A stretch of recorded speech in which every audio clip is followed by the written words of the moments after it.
কখনো কি ভেবেছেন রাস্তার পাশের ঝালমুড়ি এত টেস্টি হয় কেন? শুধু সরিষার তেল ব্যবহার করে এটা কখনোই সম্ভব না। আসল ম্যাজিকটা কিন্তু সিক্রেট মশলায় থাকে। আর সেই জন্য আজকে তোমাদের সাথে সেই সিক্রেট মশলা রেসিপি শেয়ার করব। তো চলো শুরু করা যাক। প্রথমেই আমরা শুকনো মরিচ ভেজে নিব।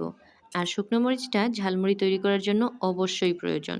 তারপর আমরা তেল দিয়ে দিব, আর তেলটা গরম হয়ে আসলে এর মধ্যে দিয়ে দিব ছোট ছোট করে কেটে রাখা আলু। আর আলুর মধ্যে দিয়ে দিব সামান্য পরিমাণে হলুদ এবং লবণ। আর তারপর আলুগুলোকে খুব সুন্দর করে ভেজে নিব। আর একদম লাল লাল হয়ে গেলে এটাকে তুলে নিব। আর এটা কিন্তু অপশনাল, তোমরা চাইলে এটাকে স্কিপও করতে পারো, এটা দিলে একটু ভালো লাগে খেতে। তারপর আমি এই গরম তেলে আবার দিয়ে দিলাম রসুন আর পেঁয়াজ। রসুন এবং পেঁয়াজের কাঁচা গন্ধ চলে গেলে এর মধ্যে আমরা গুঁড়া মশলা অ্যাড করব। প্রথমে দিয়ে দিব লাল মরিচের গুঁড়া, হলুদের গুঁড়া, এরপর দিব ধনিয়া গুঁড়া, তারপর জিরা গুঁড়া আর গরম মশলার গুঁড়া। সব কিছুকে খুব ভালো করে নেড়ে চেড়ে এর মধ্যে পানি দিয়ে দিব। তারপর এই মশলাটাকে খুব ভালো করে কষিয়ে নিব। আর এই মশলাটা তৈরি করার জন্য আপনাদের কিন্তু প্রচুর পরিমাণে তেল ইউজ করতে হবে, কারণ এই তেলটা দিয়ে যখন আপনারা মুড়িটা মাখাবেন তখন খেতে এটাকে ভালো লাগবে।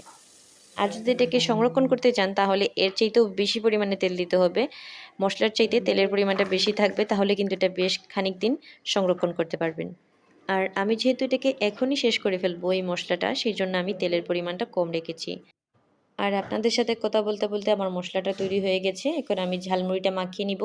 তার জন্য আমি এখানে বুটের ডাল নিয়ে নিয়েছি, আর এটাকে আমি খুব ভালো করে সিদ্ধ করে নিয়েছি। আর এখন আমি এর মধ্যে পেঁয়াজ, কাঁচা লঙ্কা, ধনেপাতা, লেবু, লাল মরিচের গুঁড়া আর আমার মশলাটা দিয়ে খুব ভালো করে চানাচুর দিয়ে মিক্স করে নিয়েছি। তারপর আমার মনে হলো আমি মুড়ি দেইনি, সেই জন্য মুড়ি দিয়ে দিলাম। আর এখন হাত দিয়ে খুব ভালো করে মেখে নিব। আর সব কিছু একসাথে মাখিয়ে নিলেই তৈরি হয়ে যাবে মজাদার ঝালমুড়ি। তোমরা যদি এটা একবার তৈরি করো তাহলে পরবর্তীতে তোমরা এই মশলাটা ছাড়া আর কখনোই ঝালমুড়ি তৈরি করতে চাইবে না।